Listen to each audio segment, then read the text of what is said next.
The lecture hall buzzed with the usual pre-class chatter, a symphony of clicks, whistles, and harmonic frequencies that would have driven most species insane. I settled into my seat, my secondary arms adjusting my data tablet, while my primary hands folded neatly on the desk.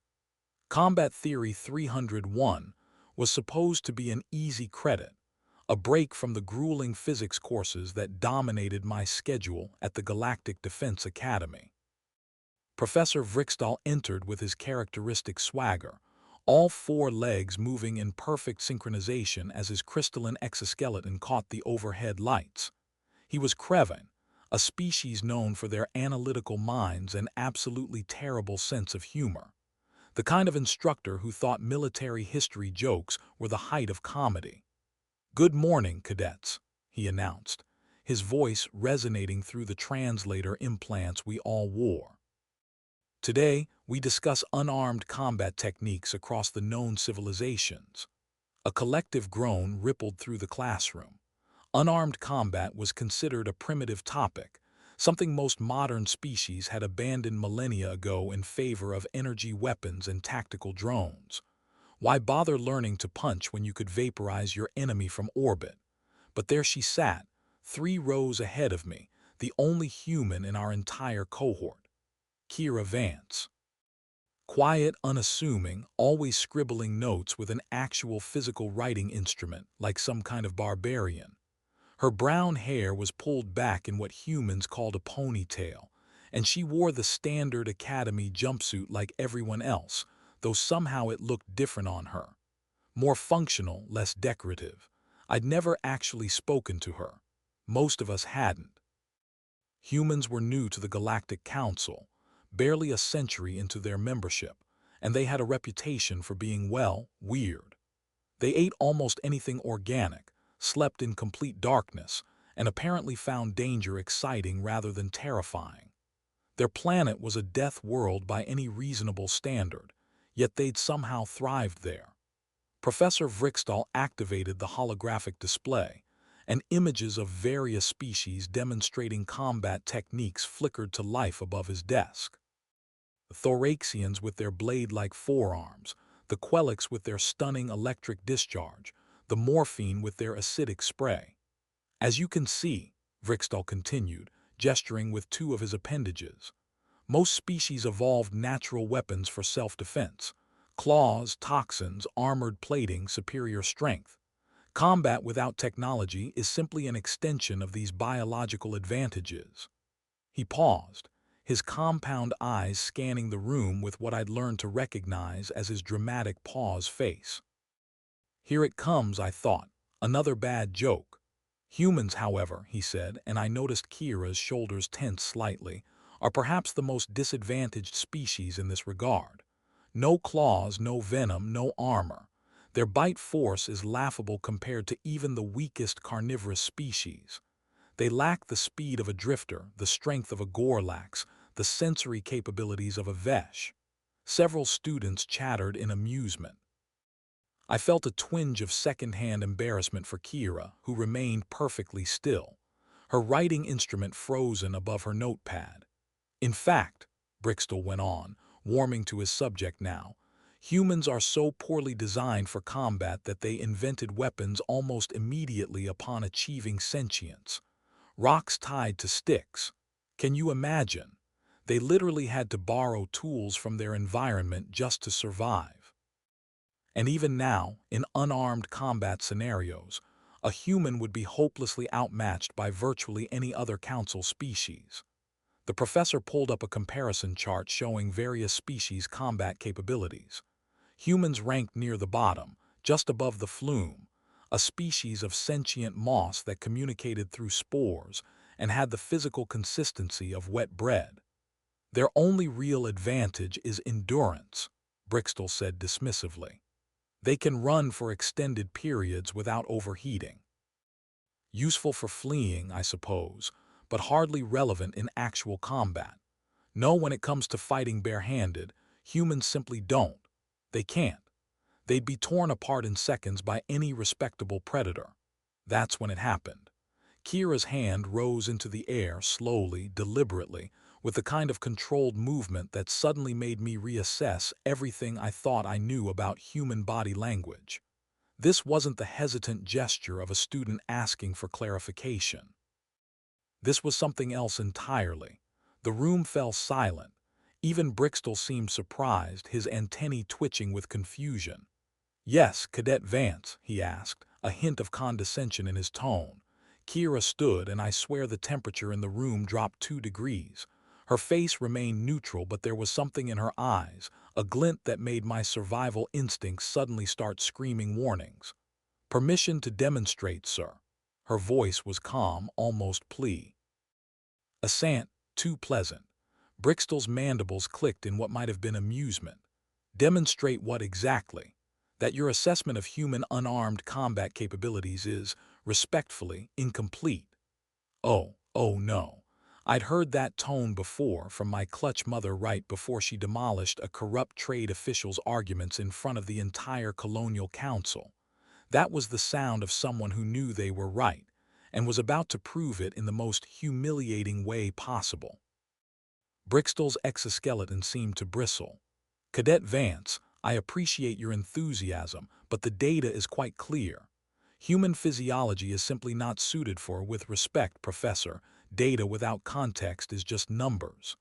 Kira moved into the aisle, her movements fluid and controlled. "You're correct that we don't have claws or venom or natural armor. You're even correct that, pound for pound, we're not the strongest or fastest species here." She walked toward the front of the classroom, and I noticed several things simultaneously. First, every single student was now paying complete attention. Second, Vrixtol looked like he was reconsidering his life choices. Third, Kira moved with a grace that seemed completely at odds with her species' supposed clumsiness. "But you've made a fundamental error in your analysis," she continued, reaching the front of the room. "You've assumed that natural weapons are required for effective combat. We humans learned a long time ago that the deadliest weapon isn't what you're born with, it's what you learn to use." "That's precisely my point," Vrixtol sputtered. "Without weapons, humans are helpless." Kira smiled. It wasn't a friendly smile. "Our bodies are the weapons, Professor. We just had to figure out how to use them." "May I?" Before Vrixtol could respond, she turned to face the class, hands raised in what I would later learn was called a fighting stance. "Combat isn't about having the best natural tools. It's about understanding leverage, momentum, anatomy, and psychology. Humans spent thousands of years fighting everything. Other humans, predators, the environment itself. We got very, very good at it." "Surely you're not suggesting," Vrixtol began, but Kira was already moving. "The human fist," she said, demonstrating, "is actually an evolutionary marvel. These bones, these angles, they're designed to transfer impact force efficiently. But more importantly, we learn to aim." She pointed to her throat, her temple, her solar plexus. "Every species has vulnerable points. Eyes, joints, breathing passages. You don't need claws if you know where to hit." A Qualic student in the front row leaned forward, his electrical fronds flickering with interest. "But you said it yourself. We're stronger, faster. You couldn't land a hit." Kira's smile widened. "Strength doesn't matter if I use yours against you. Speed doesn't matter if I'm not where you think I am. And all the natural armor in the galaxy won't help if I target the joints." She moved then, demonstrating a rolling motion that suddenly made sense of human flexibility. "We're not built like tanks. We're built like persistence hunters. We adapt, we improvise, we find weaknesses. And when we fight barehanded, we don't fight fair. We fight to survive." Professor Vrixtol had recovered some of his composure. "This is all very theoretical, Cadet Vance, but theories don't hold up against actual physical confrontation. Perhaps a practical demonstration is in order." The room collectively held its breath. Was he actually challenging her? Kira's expression didn't change. "What did you have in mind, sir?" "The training mat, supervised of course with safety protocols." Vrixtol gestured to the reinforced combat area at the side of the lecture hall. "If human unarmed combat is as effective as you claim, Surely you could demonstrate on a willing opponent. Nothing serious, just a simple grappling exercise. I saw several students exchange glances. Vrixtol was K-Vane with an exoskeleton tough enough to shrug off small arms fire. He outweighed Kira by at least 100 pounds and had 4 limbs to her too. This seemed less like a demonstration and more like a lesson in humility. But Kira just nodded. Safety protocols active. No permanent damage to either party. Standard academy rules, agreed. They moved to the mat and the entire class scrambled to get a better view. I ended up pressed against the safety barrier. My heartbeat, all 3 of them, pounding in my chest. This was either going to be the most embarrassing moment of Kira's academic career or something else entirely. Vrixtol took his position, 4 legs spread in a stable stance, arms raised. Kira stood opposite him, looking absurdly small and vulnerable, her hands open and relaxed at her sides. "Begin when ready," announced the automated referee system. Vrixtol moved first, which was his first mistake. He lunged forward with surprising speed, reaching to grapple Kira in what should have been an overwhelming hold. She wasn't there. She'd moved sideways so smoothly it looked choreographed, and suddenly she was beside him, one hand touching his left foreleg joint. Here, she said conversationally, is where the Kraven exoskeleton has a weakness. The joint needs mobility, so the armor is thinner. Vrixtol spun faster than I'd expected, swinging an arm toward where Kira had been standing. Past tense. She dropped low, moving under his swing, and her hand slapped against his underbelly. "And here," she continued, still in that same conversational tone, "is where your primary organs cluster. No armor at all because you evolved as ambush predators. Top-heavy protection, vulnerable underneath." The professor backpedaled, reassessing. Good. He was taking this seriously now. He feinted left, then drove forward right, all 4 arms converging to trap her. It should have worked. There was nowhere to go, no room to dodge. Kira dropped flat onto her back on the mat, and Vrixtol's momentum carried him over her. Then her legs came up, her feet planting against his underbelly, not kicking but pushing, redirecting his weight, using his strength against him just like she'd said. Vrixtol stumbled, caught himself, turned, and found Kira already upright, breathing easily, not even winded. "This is ridiculous," he muttered, his professional composure cracking. "You're just running away." "Am I?" Kira asked. "Or am I making you waste energy while I learn your patterns? Humans are endurance hunters, remember. We're built to outlast our prey, or in this case, to wait for the opening." Vrixtol charged again, genuinely angry now, and that was his second mistake. Emotion in combat is what humans called a liability. Kira had explained this once in tactical theory class, and now I understood what she meant.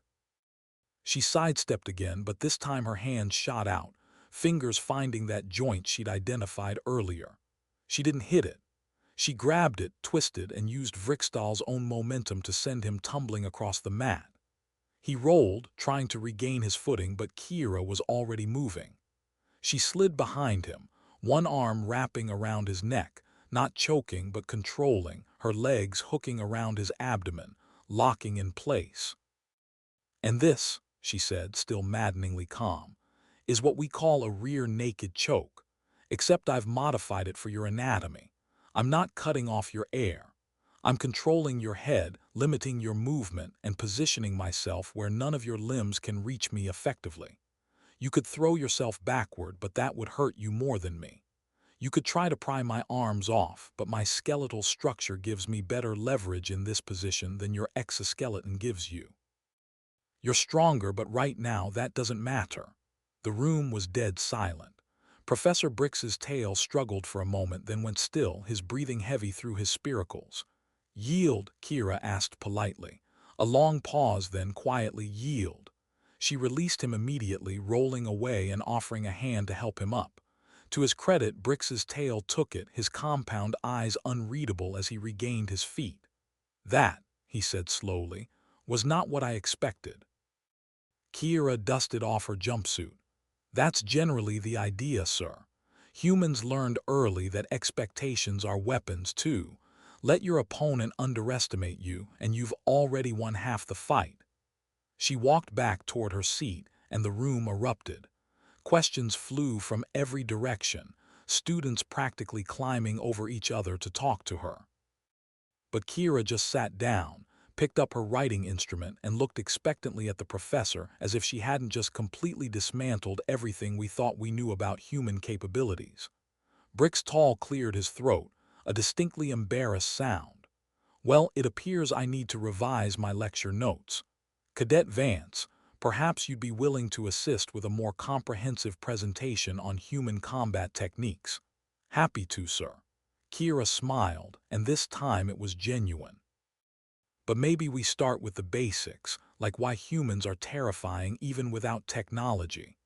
As the class settled back into some semblance of order, I couldn't stop staring at Kira.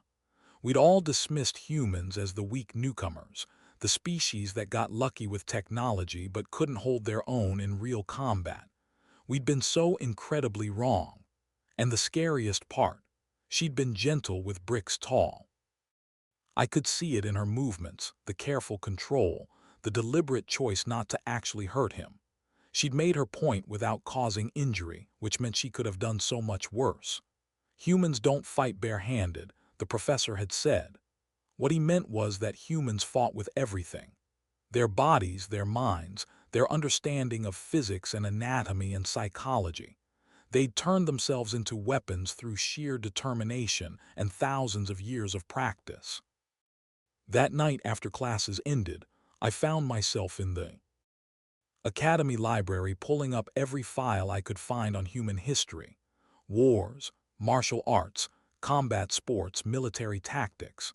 The list was staggering. Humans had developed hundreds of different fighting systems, each one designed to overcome specific challenges.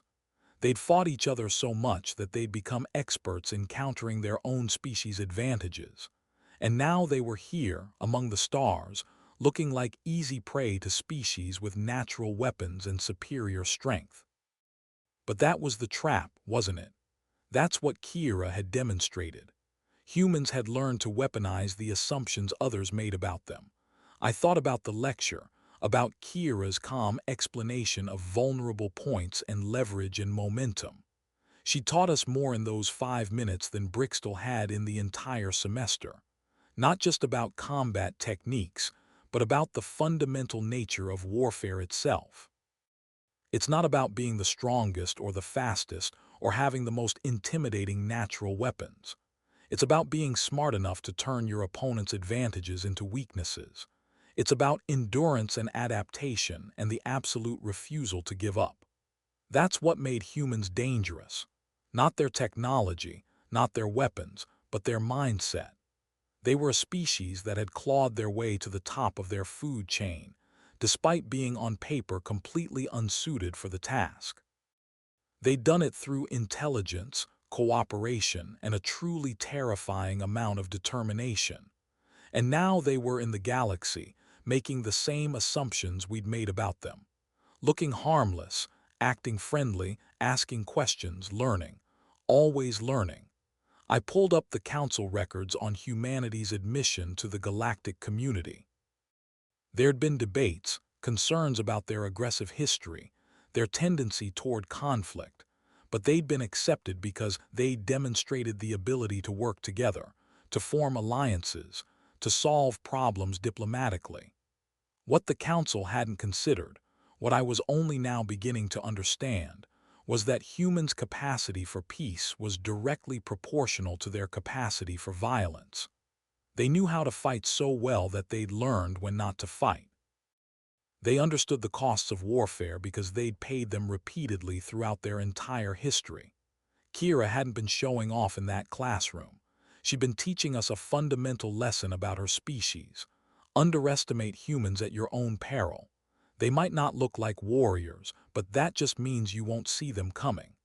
The following week, Combat Theory 301 became the most attended class at the Galactic Defense Academy. Students from other sections requested transfers. Faculty members suddenly found reasons to observe, and even the dean, A towering Vorgeth with scales like polished obsidian made an appearance at the back of the lecture hall, all because of what everyone was now calling the Eki incident. Kira, for her part, seemed completely unbothered by the attention. She arrived early, sat in her usual seat, and reviewed her notes with the same quiet focus she'd always had. But now, people watched. They analyzed her movements, discussed her techniques in the cafeteria, and speculated endlessly about what other surprises humanity might be hiding. I'd worked up the courage to introduce myself properly the day after her demonstration. My name is Qualex, 3 syllables with a clicking sound on the second that most species couldn't pronounce correctly. Kira got it right on the first try. "You're Qualex from Applied Astrophysics, right?" she'd said, and I'd nearly dropped my data tablet in surprise. She knew who I was. "Your presentation on gravitational lensing effects was brilliant. The way you simplified the mathematics made it accessible without dummying it down." We talked for nearly an hour, and I discovered something unexpected.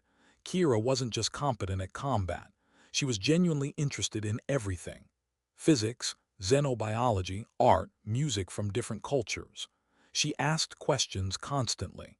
That insatiable human curiosity everyone whispered about. And when she listened to the answers, she really listened, filing away information with the kind of attention most people reserved for their specialty subjects. "Knowledge is survival," she'd explain when I'd asked about her wide-ranging interests. Back on Earth, the humans who survived weren't always the strongest. They were the ones who paid attention, who learned, who adapted. We're basically curiosity machines wrapped in endurance hunter bodies. Now, as Professor Vrixtol called the class to order, that same curiosity radiated from every student in the room. Everyone wanted to know more about the species we'd so thoroughly underestimated. "Today," Vrixtol announced, his tone noticeably more humble than last week, "we have a special presentation. Cadet Vance has agreed to provide a comprehensive overview of human combat evolution. I expect everyone to pay attention and hold questions until the end." "Cadet." Kira stood and made her way to the front carrying a small data chip. She plugged it into the holographic system, and images flickered to life above her head. Unlike the sterile anatomical diagrams Vrixtol usually showed, these were historical photographs and videos from Earth. "Let me start with a story," Kira began, and something in her voice commanded absolute attention. About 200,000 years ago, a species of upright apes appeared in East Africa. They weren't impressive. They had no claws, no fangs, relatively weak bite force. They were slow compared to the predators around them. They couldn't climb as well as their primate cousins, couldn't swim as well as the reptiles, couldn't even digest most plant matter efficiently. The hologram showed early humans, small bands moving across savannas, looking vulnerable and exposed. By every reasonable metric, they should have gone extinct. The continent was full of creatures specifically designed to kill. Big cats with blade-like claws, hyenas with bone-crushing jaws, crocodiles that could drag prey underwater, venomous snakes, parasites, diseases. Everything wanted to eat them or infect them or simply outcompete them for resources. A Thoraxian student raised a blade arm. Then how did they survive? Kira's smile was sharp. They cheated. The hologram shifted, showing humans crafting tools, working together using fire. They couldn't outrun the predators, so they outlasted them. They'd wound an animal and follow it for days until it collapsed from exhaustion or blood loss. They couldn't digest tough plants, so they invented cooking, which broke down the cellular structures and made nutrition accessible. They couldn't survive alone, so they formed tribes, developed communication, and coordinated their efforts. She paused, letting the images speak. Humans hunting mammoths, building shelters, creating increasingly sophisticated weapons. But here's the important part. While they were doing all of this, they were also fighting each other, constantly. Different tribes competing for resources. That meant every advantage one group developed, another group had to counter. It created an evolutionary arms race, but for behavior and technology instead of biology. The hologram showed ancient battlefields, warriors with bronze weapons, then iron, then steel. We developed martial arts because someone figured out how to beat someone bigger and stronger through technique. Then someone else developed a counter technique. Then someone countered that. For thousands of years, humans refined the art of unarmed combat because we needed to. Our survival depended on being better fighters than other humans who were also getting better at fighting. Aquila's student's frowns flickered nervously. That sounds exhausting. It was, Kira agreed. It still is. But it made us adaptable. Every human culture developed its own fighting systems based on their specific needs. Wrestling in places where people wore heavy clothing, striking arts in regions where mobility mattered, grappling systems designed to work against armed opponents. We have literally hundreds of different martial traditions, each one solving a specific problem. She brought up a new series of images. Boxing, wrestling, various martial arts forms I didn't recognize. The key thing to understand is that none of these systems claim to be complete. They're all specialized tools. You use wrestling when you need to control someone without hurting them. You use striking when you need to end a threat quickly. You use weapons when the situation demands it. Human combat doctrine is fundamentally pragmatic. We use whatever works. Professor Vrixtol interjected, his tone thoughtful rather than challenging. But surely, against a species with natural weapons, these techniques would be less effective. Would they? Hera pulled up footage of human fighters sparring against automated combat drones designed to simulate various alien physiologies. We've been training against different body types for the past 50 years, ever since we joined the Council. Wrestling techniques adapted for species with multiple limbs, striking patterns calibrated for exoskeleton weak points, grappling systems modified for non-humanoid anatomy. The footage showed a human fighter taking down a six-limbed drone with disturbing efficiency, targeting joints, and using its own momentum against it. We're good at adaptation. It's kind of our thing. Show us a new opponent, give us time to study them, and we'll figure out how to fight them. It's not arrogance, it's just pattern recognition applied to combat. I raised one of my secondary hands, but there must be limits.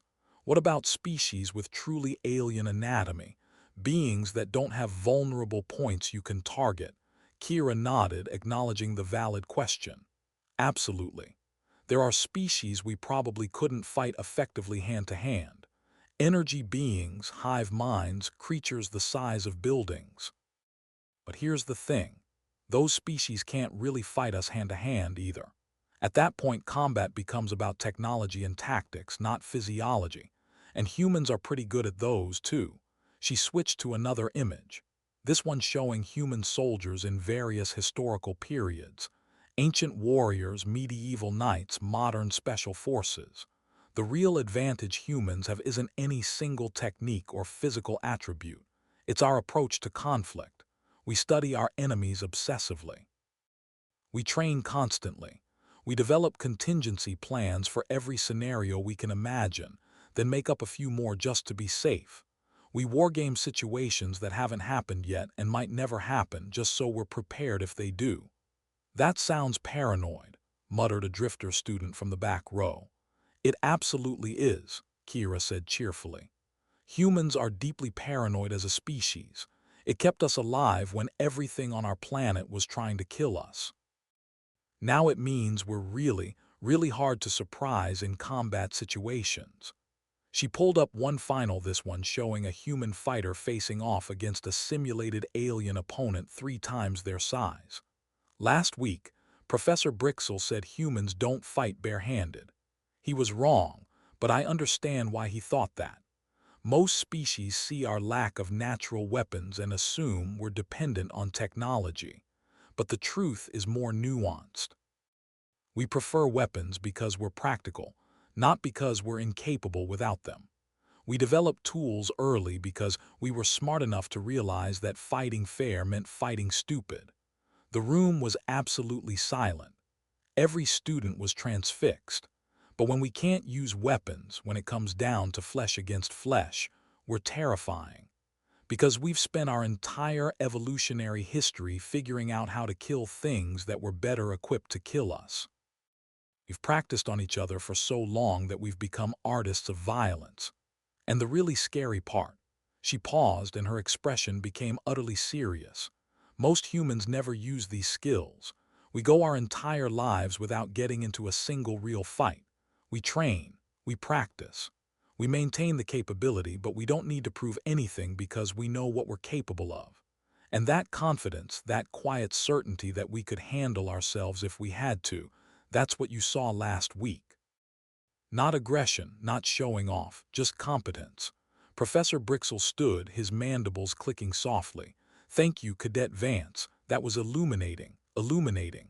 Anyone have questions? Every single hand, claw, tentacle, and appendage in the room shot up. Kira laughed, a warm, genuine sound. Okay, let's start with the Quelix student in front. The next hour was unlike any class I'd ever attended. Kira fielded questions about everything from specific techniques to the psychology of human combat sports to the ethics of fighting for entertainment. She explained concepts like weight classes and rules of engagement, the difference between sport fighting and survival combat, the mental discipline required to train for violence while maintaining peaceful intentions. And throughout it all, she remained approachable, friendly, willing to admit when she didn't know something. This wasn't a warrior showing off their prowess. This was a teacher sharing knowledge because she genuinely wanted others to understand. When the class finally ended, students crowded around her, still asking questions. I hung back, watching until the crowd thinned and I could approach. That was incredible, I told her. You completely changed how everyone sees humans. Kira shrugged, but she was smiling. I just provided context. People aren't stupid. They were working with incomplete information. Now they have more data to work with. Still, the way you explained everything made it accessible. That's a rare skill. Thanks, Quelix. She gathered her materials, then paused, studying me with those sharp human eyes. Can I ask you something? Of course. What did you think of humans before last week? Be honest. I considered the question carefully. I thought you were lucky that you'd stumbled into advanced technology and gotten accepted to the council before anyone realized you weren't really ready for it. That you were fragile, I suppose, needing protection. And now I think we're the ones who weren't ready. For you, I mean. We're still thinking about species in terms of natural advantages, biological weapons, evolutionary specialization, but humans threw out that entire framework. You decided evolution was too slow and took matters into your own hands. Tools, culture, knowledge transfer. You're not stronger or faster, but you're more dangerous than most species realize. Kira nodded slowly. That's probably fair. We are dangerous, but I hope we're also more than that. The same adaptability that makes us good at fighting makes us good at cooperation. The same curiosity that helps us find enemies' weaknesses also helps us understand allies' strengths. We're not just warriors, even if that's what we're good at. We walked together toward the exit and I found myself thinking about everything she'd said. About humans spending millennia learning to fight, then choosing not to. About the difference between capacity for violence and preference for peace. Kira, I asked as we reached the corridor, why did you really challenge Professor Vrixtol? You could have just let him have his wrong opinion. Nobody would have blamed you. She stopped, considering the question. Because wrong information gets people killed. If the council thinks humans are helpless without weapons, they'll make decisions based on that assumption. They'll position us in ways that leave us vulnerable or exclude us from roles we're qualified for or underestimate what we can contribute. I wasn't defending human pride. I was correcting a dangerous misconception. That's very pragmatic. We're a pragmatic species. She grinned. Also, I really hate when people are confidently wrong about things. It's a personality flaw. Over the following weeks, something shifted at the academy. Humans were no longer the odd newcomers to be patronized or dismissed. 3 more human students enrolled in combat theory, and suddenly the class discussions became much more interesting. They brought perspectives nobody else had considered, asked questions that challenged fundamental assumptions, and demonstrated techniques that made traditional instructors rethink their curricula. Kira started an informal study group for anyone interested in cross-species combat theory. I attended every session, fascinated by the way she broke down complex concepts into understandable components.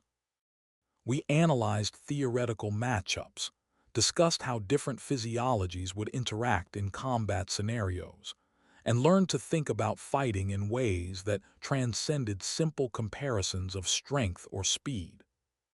But more importantly, we learned about human culture, their philosophies of conflict and resolution, their concepts of honor and restraint, the way they developed elaborate rules for combat specifically to prevent unnecessary death, turning violence into sport and testing ground rather than simple destruction.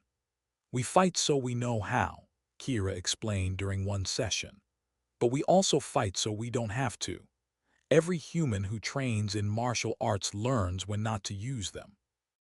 De-escalation is considered more advanced than combat. Walking away from a fight you could win is seen as strength, not weakness. A Gorlak student, massive and armored, shook his head in confusion. But if you can win, why wouldn't you?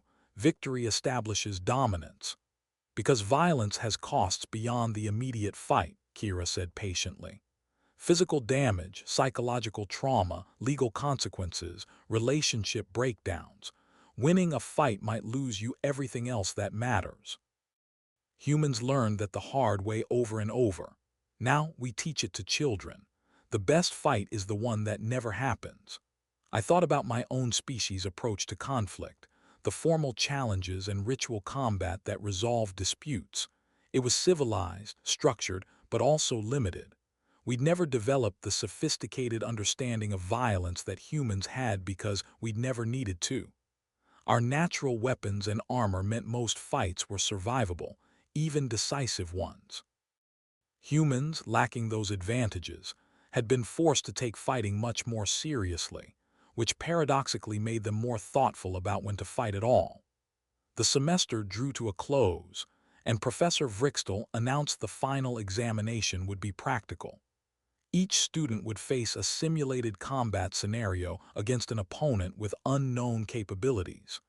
We'd be judged on our tactics, adaptability, and decision-making rather than simple victory. When my turn came, I entered the simulation chamber with my heart pounding.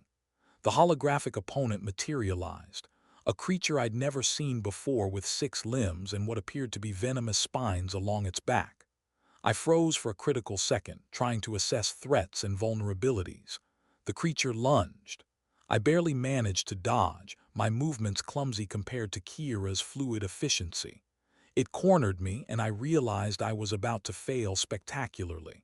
Then I remembered. Humans don't fight fair. They use everything available. They adapt. I grabbed a loose piece of equipment from the simulation environment and threw it. Not at the creature, but at the ground between us, creating a momentary distraction. In that instant, I analyzed its movement pattern, identified the joints in its limbs, remembered Kira's lesson about targeting vulnerabilities. When it lunged again, I was ready. Not to overpower it, I couldn't, but to redirect its momentum, use its strength against itself. The same way Kira had done with Vrixtol. I didn't win the fight through superior force. I won by thinking like a human, by being smarter than my opponent expected.